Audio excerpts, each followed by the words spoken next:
The hardest part about what happened isn't that my own father humiliated my 10-year-old daughter on Christmas Day. It isn't even that he shoved her so hard she fell backwards off her chair in front of our entire family, while everyone just sat there pretending it wasn't a big deal. The hardest part is that only a few days later, when a lawyer knocked on his front door, he suddenly started acting like family was everything. Funny how people remember your blood only after they realize their actions have consequences. So now I'm asking all of you, was I wrong for refusing to protect my father after everything he did to my daughter?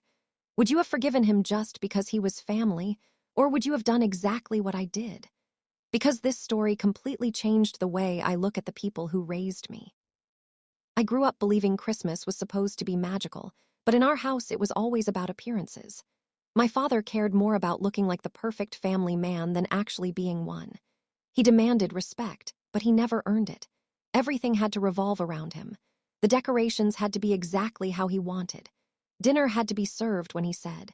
Everyone had assigned seats, assigned conversations, and apparently assigned opinions. If anyone stepped out of line, he made sure they regretted it. My mother enabled him every step of the way. She never defended me when I was little. She'd whisper, "Just let your father have his way," as though peace only existed when everyone surrendered. I spent my childhood walking on eggshells, terrified that one wrong word would trigger another explosion. When I turned 21, I moved out, finished nursing school, and built a life that looked nothing like the one I grew up in. I married an incredible man named Daniel, who treated me with kindness instead of control. Together, we had our daughter, Lily, who became the center of our universe. She was bright, funny, artistic, and had the biggest heart of anyone I'd ever met. Unlike me, Lily wasn't afraid to speak honestly. She asked questions. She laughed loudly. She believed adults should be kind because, in her world, kindness was normal. Unfortunately, my father hated that. Every family gathering came with little comments. "That girl talks too much. Children should be seen, not heard. You let her think she's equal to adults." Daniel would usually squeeze my hand under the table whenever my father started. We promised each other we'd never argue in front of Lily, but every visit ended with us wondering why we even kept trying. The only reason we still attended Christmas at my parents' house was because my grandmother was 91 years old. She adored Lily more than anyone, and every year she'd beg us to come because she wanted one more Christmas with the whole family together. We didn't know how many more she'd have, so we kept showing up. Looking back, I wish we hadn't. That Christmas morning started normally enough. Snow covered the yard, Christmas music played through the speakers, and everyone exchanged gifts while pretending we were one happy family. Lily had spent weeks making handmade ornaments for every relative. She painted each one herself and wrote everyone's name in beautiful little letters. When she handed my father his ornament, he barely looked at it. "You made this?" "Yes, Grandpa." So he tossed it back into the gift bag like it was junk. I watched Lily's smile fade for just a second before she forced another one. My heart broke. Dinner started an hour later. My father sat at the head of the table like always. My brother, his wife, my cousins, my mother, my grandmother, Daniel, Lily, and I all took our usual seats. Halfway through dinner, my grandmother started coughing.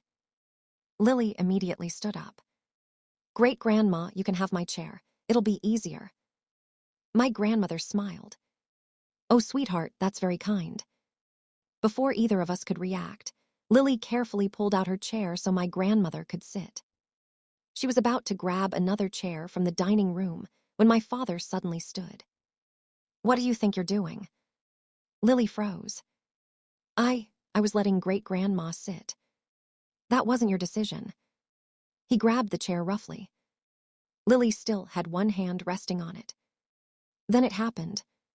He shoved the chair forward with enough force that Lily lost her balance. She crashed backwards onto the hardwood floor. The sound echoed through the room.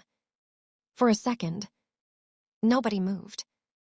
My 10-year-old daughter just lay there staring at the ceiling in complete shock. Then she started crying. Daniel was already beside her. I dropped to my knees. "Baby, are you okay?" She clung to me, sobbing. "My back hurts." I looked up at my father. "What is wrong with you?" Instead of apologizing, he rolled his eyes. "She's dramatic." I honestly couldn't believe what I was hearing. "You pushed her." I moved the chair. She was holding it. Maybe she should have listened. Daniel stood. "You don't touch my daughter." My father actually laughed. "Oh, please, kids fall." My grandmother was crying. My mother kept saying, "It was an accident." No, it wasn't. I'd watched his face. He was angry that Lily had made a decision without asking him. He wanted to remind everyone who was in charge. He just hadn't expected to hurt a child. Or maybe he simply didn't care. We left immediately, straight to the emergency room. Thankfully, nothing was broken, but Lily had bruising across her lower back and hip. The doctor documented everything, took photographs, and recommended several follow-up appointments. While we waited for discharge papers, Lily asked me something I'll never forget. "Mom, why doesn't Grandpa like me?" I couldn't answer. Because the truth was, he didn't like anyone he couldn't control. Over the next 2 days, my phone exploded. My mother insisted I was overreacting. My brother said Dad was old-fashioned. My aunt claimed children today were too sensitive. Nobody asked how Lily felt. Nobody. Except my grandmother. She called crying. "I'm so sorry. I should have stopped him years ago." Those words haunted me. Years ago. Meaning this wasn't new. Everyone had simply accepted it. Then something unexpected happened. Daniel reminded me about something I'd forgotten.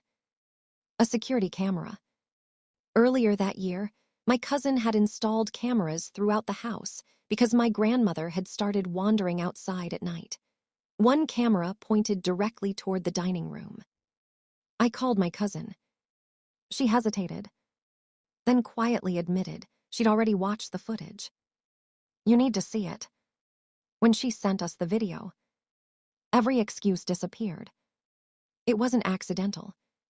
My father looked directly at Lily, walked toward her, grabbed the chair, and deliberately shoved it while she was still holding it. The angle made everything painfully clear. He wasn't moving furniture. He was asserting dominance over a 10-year-old girl. Daniel wanted to post it online immediately. I stopped him. I wasn't interested in internet revenge. I wanted accountability. We filed a police report. We gave investigators the medical records, photographs, witness statements, and video footage. I honestly expected nothing to come from it. But I wanted there to be documentation in case he ever hurt another child. Life settled down for a few days. Lily slowly started smiling again. She returned to school. Her bruises faded. Emotionally, though, she refused to sit near older men. Every loud voice made her flinch. Seeing that broke me more than anything. Now, before I tell you what happened next, I honestly want to know what you would have done if you were me. Your own father hurts your child, your family tells you to forgive him, and everyone pressures you to pretend nothing happened because it's Christmas. Would you have protected your child even if it meant tearing your family apart forever? Pause for a second and let me know in the comments because I genuinely wondered whether I was making the right decision. Then everything changed with one unexpected knock at my parents' front door. 3 days after New Year's, my phone rang. It was my mother. She sounded panicked. "A lawyer is here. So, he wants to speak to your father. And he says it's about child injury and liability." Apparently, my father had refused every request for mediation. He'd denied pushing Lily, denied hurting her, denied everything. The lawyer represented our homeowner's insurance claim, as well as our legal interests regarding Lily's documented injuries. The video had already been reviewed. Medical experts had reviewed the records. Witnesses had been interviewed. Suddenly, my father wasn't the confident man who mocked a crying child. He was terrified. Within hours, every relative who had defended him suddenly started calling me. "Can't you just drop this? He's family. He could lose everything." My answer stayed exactly the same.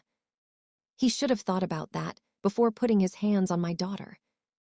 Then came the message that shocked me most. My father wanted to apologize. Not to Lily.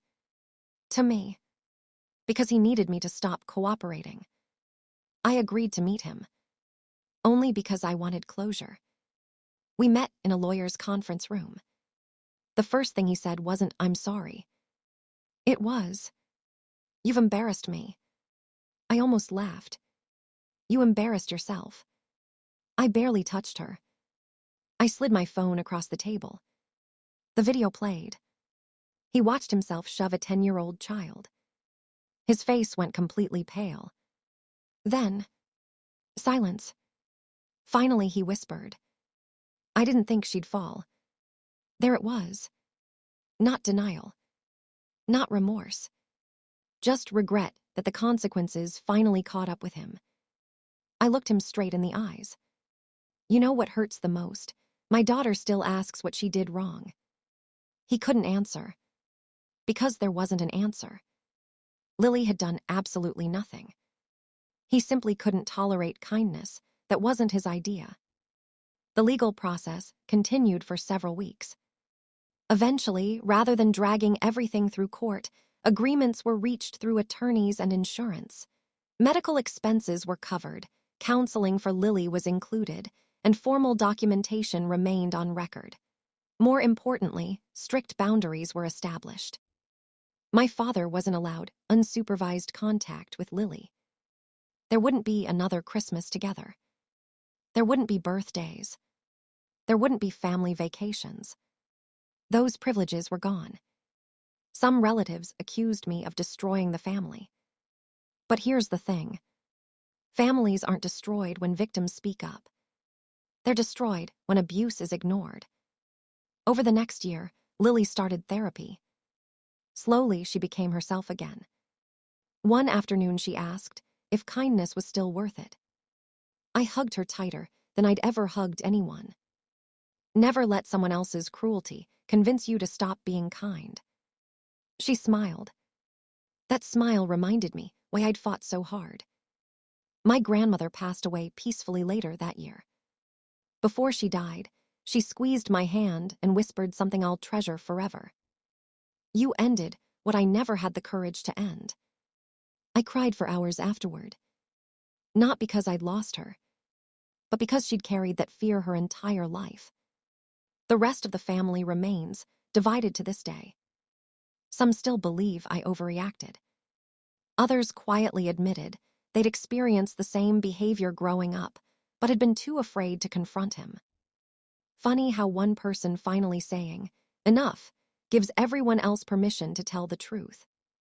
My father still tries to contact me occasionally.